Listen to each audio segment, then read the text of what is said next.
지난주에 너희는 거룩한 제사장이 될지니라, 이 말씀 여러분 한 주간 어떻게 누리셨는지요? 저나 여러분은 영적으로 성숙하지 않으면 어떻게 될까요? 옛 구습에 자꾸 묶입니다. 베드로는 그거를 잘 알고 있었어요. 사실은 베드로를 포함하여 모든 성도들에게는 구원을 받았지만 뭐가 아직 남아있어요? 구원에 받기 이전에 가졌던 구습과 체질들이 그대로 있습니다. 그거를 베드로전서 2장 1절에는 모든 악독과 그리고 모든 기만과 또 외식과 시기와 모든 비방하는 말을 가지고 있다, 이런 말을 했어요. 그러니까 우리는 그만큼 영적으로 성숙하지 않은, 근데 이런 부분들을 창세기 3장에서부터 멸망하는 12가지 문제 속에 있는 우리가 이 문제를 벗어나려고 애를 쓴다고 이 문제가 해결이 되냐고요? 안 돼요. 그만큼 인간이 강한 것 같지만 자신의 문제 앞에, 또 밀려오는 영적인 문제 앞에 사정없이 무너집니다. 강한 자 없습니다, 이 땅에. 그래서 이런 상처와 아픔 가운데 계속 부대끼는 거거든요. 그러면 어떻게 이 말씀을 치유하고 극복할 수 있어요? 방법은 하나밖에 없어요. 신령하고 순전한 하나님의 말씀을 자꾸 각인하고 뿌리내리고 체질화하는 거예요. 그래서 복음을 계속 들어야 되는 거예요. 그리고 언약 잡고 계속 기도해 하셔야 돼요. 이것이 안 되면 우리의 영적인 문제와 마음의 상처와 육신의 체질들이 계속 올라옵니다. 안 올라. 그럼 어떻게 해야 돼요? 이 말씀의 참된 맛을 날마다 보셔야 돼요. 어제 렘넌트 데이로 9월의 렘넌트 데이 메시지를 우리가 시청하게 되었는데, 류 목사님이 서론에 그런 말씀을 하시잖아요. 렘넌트가 현장 나가기 전에, 렘넌트가 세상 나가기 전에 세 가지는 반드시 갖고 있어야 된다. 어떤 시간을? 미션 시간을 꼭 가져라. 어떤 미션 시간이에요? 복음을 체험하는 시간. 그러니까 어린 렘넌트조차도 문제가 있다는 거잖아요. 또 세상은 그 문제가 더 심해요. 그러니까 날마다 나의 미션 시간이 없이는 현장에 나가면 다 무너진다는 거죠. 이게 바로 저 영적인 힘이에요. 영적인 힘. 그러니까 우리 렘넌트들이나 성도는, 심지어는 목회자 할지라도 우리에게 뭐가 없으면 복음의 능력이 날마다 체험되지 아니하면 우리는 옛 구습과 체질과 21가지의 문제 속에 그대로 넘어진다니까요. 그래서 무슨 시간을 가져라? 서밋 시간을 가져라. 서밋은 뭐지만 탑이란 말이에요. 탑. 탑은 뭘까요? 최고 정상의 시간은 뭘까요? 하나님과 대면하는 시간을 가지라는 얘기예요. 곧 뭐죠? 영적인 힘을 회복하는 기도 시간을 가지라는 거예요. 기도 시간을. 오직 성령이 아니고서는 나를 이길 수가 없어요. 오직 능력이 아니고서는 세상과 사단을 이길 수가 없기 때문에, 그래서 렘넌트 여러분, 서밋 시간을 반드시 가지시기 바랍니다. 이 두 가지가 되어질 때 미리 응답이 오고 미리 성공하는 증인의 시간이 올 것입니다. 라는 메시지를 주셨어요. 저는 이 말씀을 들으면서 이게 렘넌트에게만 해당되는 메시지일까? 아니에요. 현장 속에 있는 성도들이라면 이게 더 필요해요. 날마다 복음 체험하는 미션 시간, 날마다 영적인 힘을 회복하는 서밋 시간, 날마다 날 삶에 성공시키는 증인의 시간이 반드시 필요하다. 그렇지 않으면 세상을 못 이기고 자신의 문제를 못 이기고 관계 속에서 오는 상처를 못 극복합니다. 해서 이 주신 말씀들을 또 지난 한 달 동안 받은 말씀 가지고 또 이번 한 달 동안에 또 10월 달에도 우리가 함께 이 말씀 붙잡고 기도해야 되겠습니다. 또 하나 지난주에 주신 말씀 중에 하나가 뭐냐면 너희는 거룩한 제사장이다 라는 말씀하셨어요. 제사장. 근데 제사장이라는 말은 뭐냐면 이 사람이 특별한 은혜를 받은 사람이 맞아요. 하지만 제사장이 놓치는 게 있어요. 제사는 지내는데 제사의 내용을 놓치는 경우. 이런 경우 많습니다. 양을 잡습니다. 소를 잡습니다. 이스라엘의 백성들의 죄를 대속하기 위해서 많은 일을 합니다. 하지만 정작 본인은 그리스도를 놓쳐버린다는 거죠. 이게 참 어리석은 겁니다. 특히 앞에서 일하는 사역자일수록 일에 몰두하다 보니까 일의 내용을 놓쳐버리는 경우가 있어요. 복음적인 이 사역을 하는데 복음을 놓쳐버리는 경우가 있단 말이에요. 이게 큰 우리에게 착각입니다. 목사인 저도 섬기는 렘넌트들을 섬기면서도 순간순간 일에 열심히 하는 것 같은데 막상 나 자신이 복음을 놓치는 경우가 있다는 걸 발견해요. 해서 저 개인적으로는 항상 합니다. 기도할 때든지 늘 생활하면서 십자가의 복음 안에 있는 나를 늘 묵상합니다. 내가 그리스도가 아니고서는 어찌 하나님 앞에 설 수 있으며 그리스도가 주시는 그 힘이 아니고선 어떻게 교회와 렘넌트들을 섬길 수 있겠는가.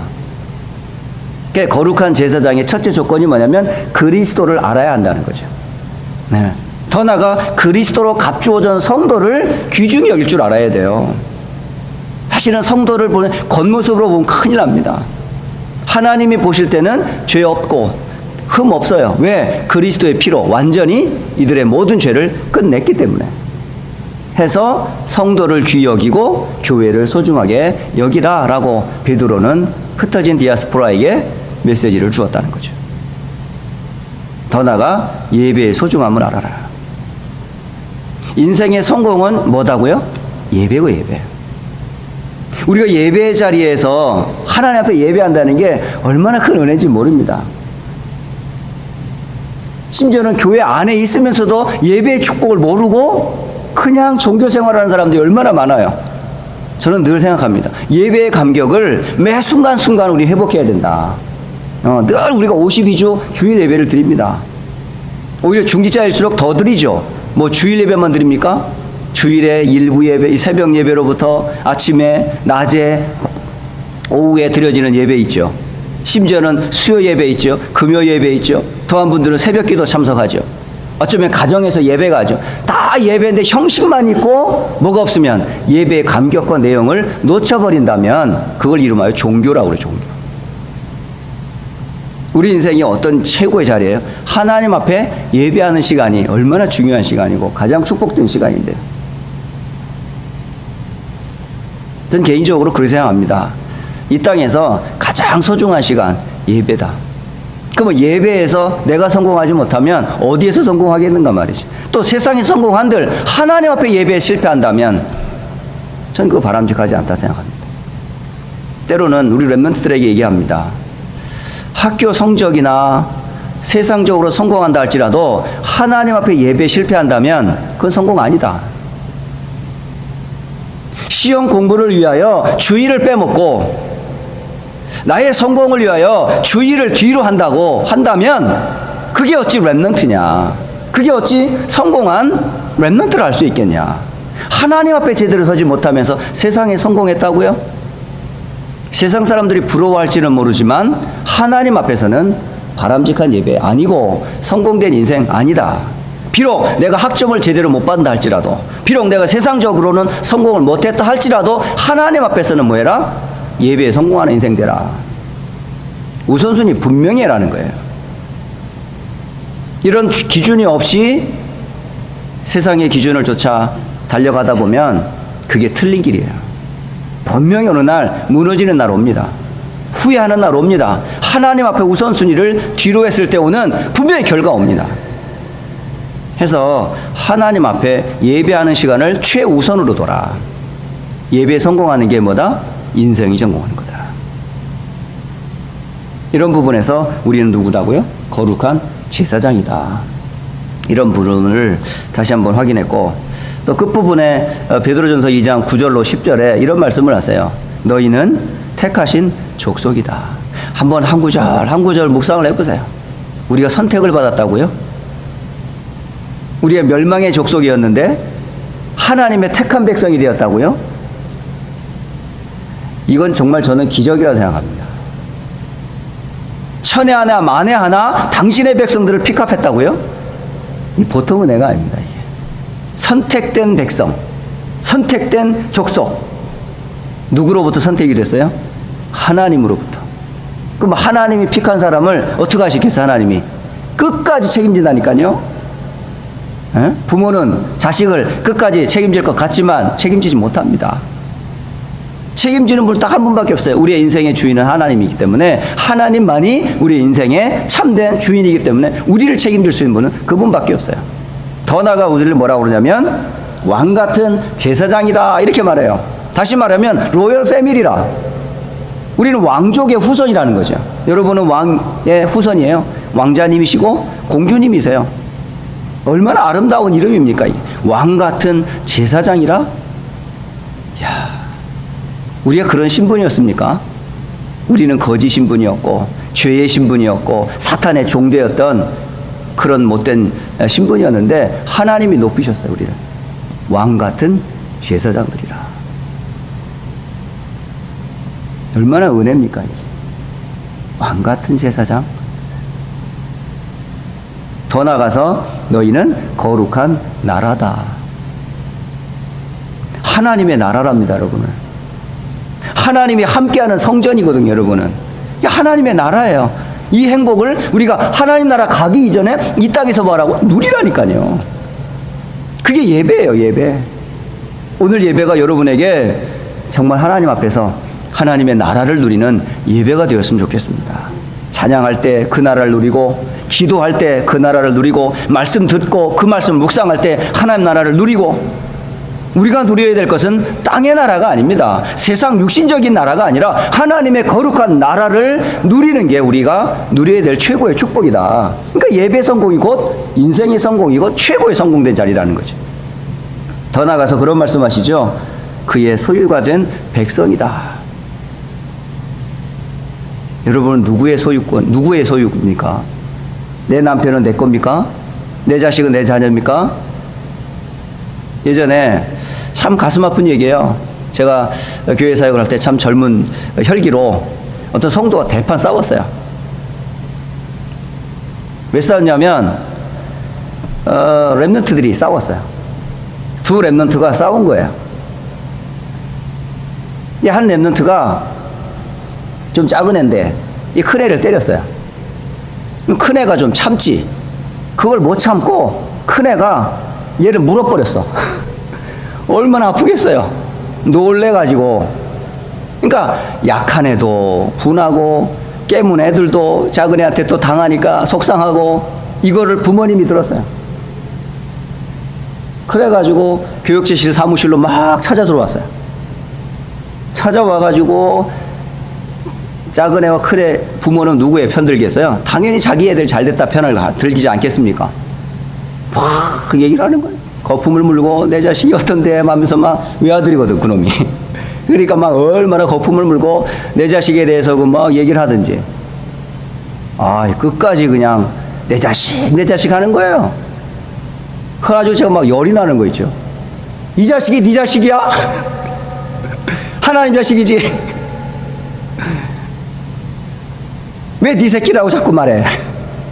하나님 자녀 아니냐 이 말이지. 애들 싸움 그거 그렇게 하나 그거 제대로 그거 이해를 못해? 함소리 나고 나니까 괜히 미안하고 막 성도한테 막 한계예요. 너무 미안한 거 있죠. 얘는 네 자식 아니다. 하나님 자식이다. 그 얘기를 하고 돌아왔는데 한참 후에 이제 제가 한국에 다시 한번 이렇게 방문할 기회가 있었어요. 그 사람을 딱 만났는데 얼마나 미안하든지. 근데 그 중심을 아니까 내가 애를 비난하기 위한 것도 아니고 성도를 타박하기 위한 것도 아니라 우리가 누구냐? 우리가 하나님의 소유 아니냐? 하나님의 소유. 우리는 그 자녀를 맡은 청지기일 뿐 소유권은 내 것이 아니고 하나님의 것이다. 그러니까 하나님의 소유를 우리가 어떻게 해요? 잘 케어하도록 부모로서 역할을 하면 되고 우리가 사실 어른으로서 역할을 하면 되고 하면 되는 거지. 교사로는 랩런트들을 케어하라고 세운 직분임을 알고 청지기로서 심부름만 잘하면 돼요. 내 것처럼 내 마음대로 아닙니다. 결코 그렇지 않습니다. 그래서 소유가 누구에게 있다고요? 하나님의 소유다 우리는. 더 나가서 너희를 어두운 데서 불러내어 그의 기이한 빛에 들어가게 하시니 아름다운 덕을 선포하게 하려 하십니다. 어둠 가운데 있는 그 세상을 향해 우리를 빛을 전하는 사실은 빛의 전달자다.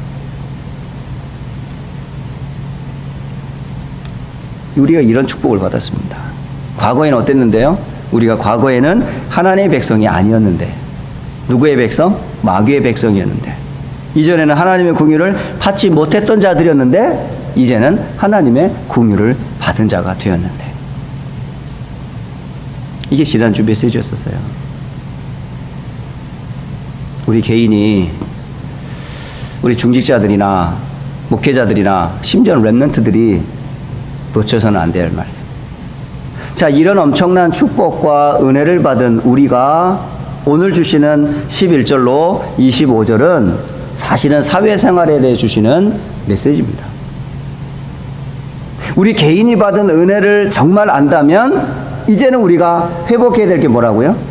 이제는 사회생활 부분도 사실은 알아야 한다는 거죠. 그래서 이 부분은 다시 말하면 우리에게 주시는 메시지가 뭐냐면 우리의 육체의 정욕을 제어하라. 왜 해야 될까요? 그 이유는 다른 일이 아닙니다. 우리가 만약에 이런 육체의 정욕이나 어떤 사단의 습성을 그대로 가지고 있으면 이것 때문에 우리의 영혼의 상처가 남아요. 영적 생활이 안 돼요. 이것 때문에. 영혼을 거스리는 육체의 정욕을 제어해라. 이런 말씀을 주시죠. 우리는 영적인 사람이거든요. 육신적인 사람이 아닙니다. 한데 우리가 육신의 정욕에 빠져 버린다면 어떻게 될까요? 영혼의 어마어마한 축복을 놓치게 된다니까요. 사람이 이 몸과 영이 같이 있는 이 한 몸인데 한 면에 치우치면 한 부분이 어떻게 돼요? 희생을 당하게 돼 있어요. 우리 영적으로 풍성해지면 어떨까요? 육신적인 생활들을 이렇게 흥미가 없거든요. 근데 반대로 육신적인 쾌락을 즐기다 보면 영적인 생활 될까요? 안 될까요? 안 돼요. 그러니까 몸과 영이 하나인데 우리가 어떻게 핸들링 하냐에 따라 우리의 상태가 다르다니까요. 아니요. 응? 그래서 영혼을 거슬러 싸우는 육체의 정욕을 제어하라, 컨트롤하라는 말이에요. 왜? 너희가 이방인 중에서 행실을 선하게 가져 너희를 악행한다고 비방하는 자들의 말을 듣기 때문에. 우리가 만약에 하나님 자녀라 하면서 크리스찬이라고 하면서 우리가 만약에 이런 불법한 행동을 하거나 영혼을 거스르는 육체의 정욕에 빠져버리면 불신자도 우리를 볼 때 어떡하죠? 예수 믿는다면서 말이지. 그 기독교인이라며? 무슨 교회 다닌다며? 그게 결국은 누구를 욕하는 거죠? 하나님 영광을 가리는 거라고. 그래서 우리의 육체의 정욕을 제어하지 않으면, 우리가 선한 행실을 하지 않으면 이게 결국 누구요? 하나님의 영광을 가르는 일이 된다. 우리 개인의 인신이 공격당하는 건 괜찮아요. 하지만 우리가 인신이 공격당하는 게 곧 누구의 영광을 가리는 거라고요? 하나님의 영광을 가리게 된단 말이죠. 그러니까 사단의 사실은 조소가 된다는 거죠. 이런 일을 하지 말라는 거예요. 특히 이게 혼자가 아닌 사회생활함에 있어서 그래서 관계성을 생각해 보라는 거죠. 왜 이래야 할까요? 우리가 선한 행실을 해야 될 이유가 뭘까요? 이유는 합니다. 사실은요, 그 속에 구원받을 사람이 있는가 하여. 비방한다 할지라도 그 사람들 구원 못 받을 사람은 어차피 구원 못 받습니다. 하지만 그 속에 구원받을 사람이 있다면 우리의 선한 행실을 보고 주께 영광 돌릴 사람이 있다니까요. 그래서 삶을 갱신하고 거룩하게 꾸밀 필요가 있다니까요. 아, 난 하나님 자녀야. 난 구원 받았어. 누가 뭐라고 해? 날 정죄할 사람이 날 정죄 안 했는데 하면서 만약에 우리의 자유를 남용한다면 어떻게 될까요? 불신자가 우리를 모습을 보고 하나님께 오질 않았습니다. 그런 부분에서 사회성을 설명을 해주고 있는 거예요. 네? 또 하나는 여기 보면 윗사람들의 인간의 제도 13절부터 이제 나오는데, 인간의 모든 제도를 주를 위하여 순종하되 위에 있는 왕이나 또 총독이나 이런 윗사람들 공경하고 형제를 사랑해라, 이런 말을 해요. 네. 하기위해서 제도, 윗사람, 국가에서 지정한 어떤 지정된 법들이 있잖아요. 이런 법들 우리가 안 지키면 어떻게 될까요? 이것이 바로 뭐냐면 우리를 여기 보면 15절에 그런 말씀 나오시죠. 선행으로 어리석은 사람들의 무식한 말을 막으려고 하는 거다. 그러니까 우리가 선행이에요. 그게 법을 지키는 게 그게 바로 뭐예요? 선행이라니까. 그러면 어리석은 사람들이 우리를 함부로 할 수가 없다는 거죠. 그러니까 복음 가진 사람일수록 어떻게 보면 사회 규칙을 더 잘 지켜야 돼요. 맞습니다. 그래 해야 됩니다. 제가 목사인데 제가 목사라고 막 법을 다 어기고 난 목사라니까 그 사회법을 다 어겨버리면 어떻게 돼요? 말이 안 된다니까. 이 사회가 유지가 안 돼. 대통령은 대통령이라고 막 지멋대로 행동하고 장관은 장관이라고 지멋대로 행동을 하고 목회자는 목사라고 막 지멋대로 하고 나는 누구라고 막 해버리면 사회가 어떻게 되겠어요? 그야말로 무질서의 온상이 되지 않겠습니까? 제대로 진행이 안 돼요. 심지어 도로에도요 라인이 있다니까요. 라인이 나는 막 가고 싶다면서 막 신호도 안 하고 막 가보세요. 어떻게 되겠어요? 곳곳에서 사고 납니다. 오늘 아침에도 확 달려오는데 1차선에 2차선이 쫙 차가 달려가더라고요. 근데 갑자기 한 끝에 차선에서 한 차가 중간에 막 파고 들어오는 거야. 신호도 안 하고 막 대각선으로 막 치고 들어오는 거죠. 근데 앞차와 뒷차 사이에 끼는 거야. 그것도 안전거리도 안 두고 신호도 안 주고 하니까 어때요? 두 번째 차가 막 빡빡빡 하는 거 있죠. 그게 질서거든요. 근데 그런 걸 무시하고 진행해버리면 어떻게 될까요? 사고 납니다. 차만 사고 나는 게 아니라 생명에도 위협이 있다니까요. 그래서 사회법도 사실은 신자가 잘 지켜야 됩니다. 결론적으로 말씀을 드립니다. 어쨌든 오늘 우리 관계에서 반드시 기억해야 될 결론은 저는 어디서 찾았냐면 21절로 25절입니다. 21절로 25절. 우리가 꼭 기억해야 될 것, 우리의 선한 행위, 우리가 불신자 속에서 살아야 될 그 궁극적인 이유가 뭐냐? 우리의 모델 되시는 예수님이 그렇게 하셨어요. 예? 21절에 보면 이를 위하여 너희가 부르심을 받았으니 그리스도도 너희를 위하여 고난을 받으사. 그러니까 지금 21절로부터 25절은 누구를 설명하냐면 그리스도를 설명하고 있어요. 지금. 그러니까 그리스도께서 너희를 위하여 고난을 받았다라고 말씀하십니다. 너희에게 뭘 끼쳤다? 본을 끼쳤다라고 말합니다. 예수님처럼 살으라는 거예요. 예수님처럼. 그 자취를 따르라는 거예요.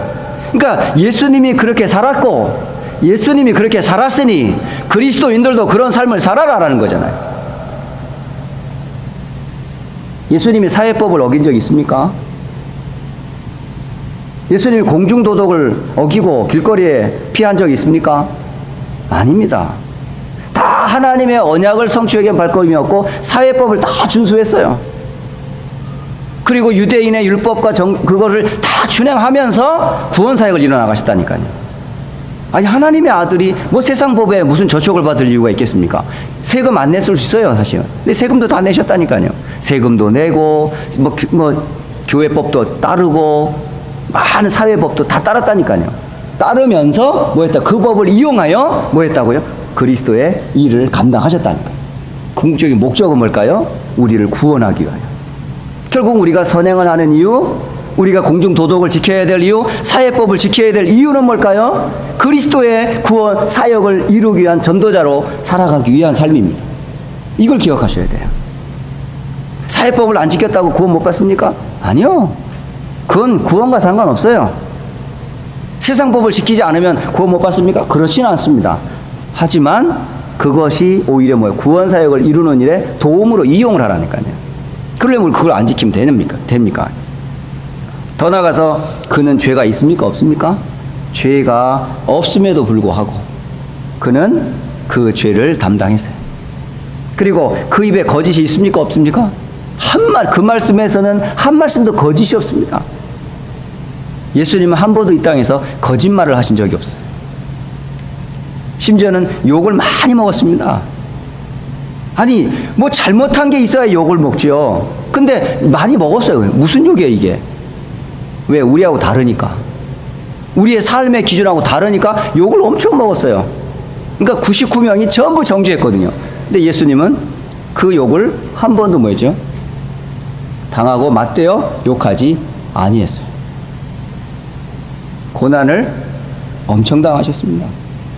예수님의 공생애 동안은 고난의 연속이었거든요. 그런데 고난을 당하시되 내가 하나님의 아들이다 하면서 그들을 위협하지 않았어요. 참 놀랍지 않습니까? 오직 공의로 심판하시는 이에게 부탁했어요. 하나님께 맡겼다는 거죠. 이 그리스도의 사역과 삶을 우리의 삶에도 한번 잘 적용해 보시면 여러분도 아마 많은 삶에 아마 지혜를 얻게 될 겁니다. 심지어 친히 나무에 달려 그 몸으로 우리의 죄를 담당하셨습니다. 더 나아가 우리로 죄에 대하여 죽고 의에 대하여 살게 하려 하십니다. 결국 예수님의 죽으심은 우리의 죄 때문이고 예수님의 살아나심은 우리를 살리기 위함이었다. 그러니까 결국은 예수님 자신을 위한 삶은 하나도 없었어요. 전부 누구를 위한 삶이었다고요? 우리를 위한 삶이에요. 우리가 누구죠? 구원받은 성도를 위한 삶이었다니까. 그가 채찍에 맞음으로 우리가 뭘 받았어요? 나음을 입었도다라고 말합니다. 우리는 양과 같이 길을 잃었는데 우리를 영혼의 목자와 감독 되셔서 우리를 케어해 주셨다는 사실. 이분이 누구라고요? 예수님이시라고. 이 약속의 말씀을 디아스포라인 흩어진 성도들에게, 나그네들에게 주신 메시지입니다. 그래서 다시 한번 우리 자신이 받은 구원과 그 구원의 정체성을 다시 한번 회복하라고, 그 부분을 좀 다시 한번 되새김질 하면서 개인의 은혜를, 받은 은혜를 생각해 보시고, 심지어 우리의 사회관계나 여러 가지 인간관계를 볼 때 내가 어떠해야 되는지에 대한 사회생활에 대한 길도 오늘도 메시지를 주고 계십니다. 그 모델로 우리는 주만 바라볼 수 있도록 오늘 주신 메시지들을 여러분이 잘 한번 다시 이번 한 주간 묵상하시면서 그리스도인의 삶의 모본이 무엇인지 한번 확인하는 한 주간 되시기를 주의 이름으로 축복합니다.